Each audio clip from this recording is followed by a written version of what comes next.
तो guys summer slam में Roman Reigns की वापसी की खबरें बहुत ज़्यादा बढ़ रही हैं। ये चर्चा छिड़ी हुई है कि रोमन रेंस समर स्लैम के अंदर वापस होने वाले हैं और वहीं पे ये बात निकल के आ रही है कि समर स्लैम में ब्रॉक लेसनर की भी वापसी हो सकती है, क्योंकि भाई समर स्लैम ब्रॉक लेसनर का फेवरेट शो होता है। सो इसी के बारे में बात करेंगे आज हम। Hello guys, welcome back to our channel the talk of WWE। तो गाइस जिस तरीके से WWE के अंदर हम लोग देख रहे हैं कि जजमेंट डे और साथ ही साथ ब्लड लाइन की काफ़ी ज़्यादा चर्चा चल रही है WWE के अंदर।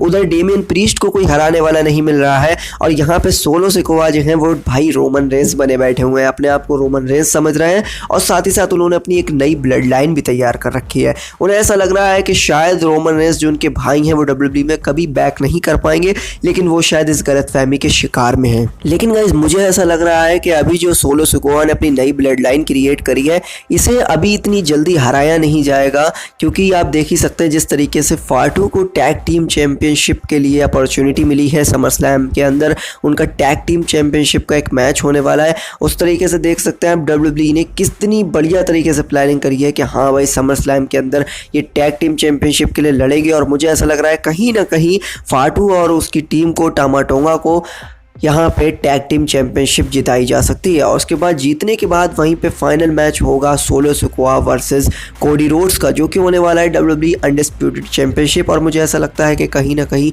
केविन ओवन और रैंडी ऑर्टन उन्हें बचाने के लिए आने की कोशिश करेंगे, लेकिन वहीं पे ही जो फाटू और टामा टोंगा और उनकी पूरी ब्लड लाइन जो भी है गाइस, वहाँ पे वो उनके मैच में अड़चन जरूर डालेगी। जिस तरीके से रोमन रेंस और उनकी ब्लड लाइन रोमन रेंस को बचाती थी, उसी तरीके से यहाँ पे आप देखना ज़रूर कि सोलो सिकोआ की ब्लड लाइन जो है वो सोलो सिकोआ को भी बचाते हुए नजर आएगी। तो आप देख सकते हैं, मुझे ऐसा लग रहा है कहीं ना कहीं समर स्लैम के अंदर सोलो सिकोआ और उनकी पूरी ब्लड लाइन को चैंपियनशिप दे दी जाएगी। वहाँ पे टांगा और फाटू जो है वहाँ पे आपको देखने को मिलेंगे चैंपियनशिप के साथ, और यहीं पे हमारे सोलो सिकोआ भी एंड में अनडिस्प्यूटेड चैंपियनशिप जीतते हुए नजर आ सकते हैं। क्योंकि भाई कोडी रोड्स के पास जब से अनडिस्प्यूटेड चैंपियनशिप गई है भाई, जब से इतना ज़्यादा मज़ा नहीं आ रहा है जितना ज़्यादा रोमन रेंस के पास चैंपियनशिप थी। जिस तरीके से वो लेके चलते थे, अपनी रेंस लेके चलते थे भाई, अलग ही वाइब थी।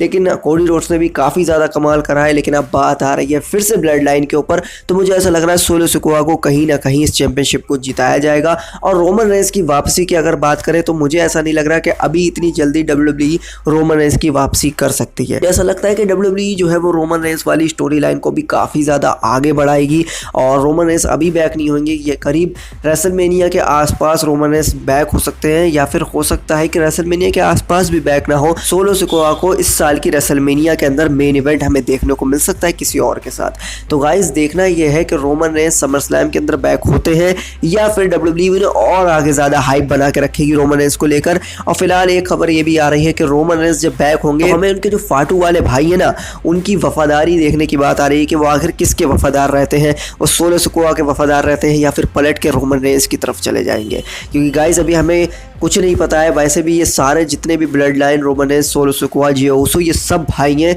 और हो सकता है रोमन रेंस के बैक होने के बाद दो बेबी फेस हमें देखने को नजर आए। इधर सोलो सिकोआ, इधर रोमन रेंस, दोनों बेबी फेस हो सकते हैं। हालांकि WWE के अंदर ऐसा बहुत कम हुआ है, लेकिन गाइस हो सकता है WWE कुछ भी कर सकती है इस मामले में। तो मुझे ऐसा लगता है कहीं ना कहीं रोमन रेंस भी बेबी फेस में होंगे और सोलो सिकोआ भी बेबी फेस में होंगे। अब बात करते हैं अपनी नेक्स्ट अपडेट की तरफ, जो कि ब्रॉक लेसनर से निकल के आ रही है। जिस तरीके से आपको पता है कि ब्रॉक लेसनर की हाइप बनी थी रेसलमेनिया एक्सेल के अंदर, लेकिन वहां पे रोमन रेंस का मैच एक अलग ही तरीके से देखा गया था और ब्रॉक लेसनर की वापसी नहीं हुई थी। तो जैसे कि आपको पता है कि ब्रॉक लेसनर के ऊपर कुछ एलिगेशन लगे थे और उसके बारे में अपडेट अभी साफ साफ नहीं पता चल रही है। इसी वजह से WWE की जो लीगल टीम है उन्होंने ट्रिपल एच से ये बात कही है कि अभी हमें ब्रॉक लेसनर को नहीं लाना चाहिए, और हो सकता है कि वो अभी कह रहे हैं लेकिन आगे हमें ब्रॉक लेसनर WWE के अंदर देख सकते हैं। जब ब्रॉक लेसनर का ये एलिगेशन वाला मुद्दा ख़त्म हो जाएगा तो हो सकता है ट्रिपल एच कहीं ना कहीं ब्रॉक लेसनर की वापसी कराएंगे, क्योंकि हमारे जो ब्रॉक लेसनर है उनकी भाई TRP अलग ही है। जब वो WWE के अंदर आते हैं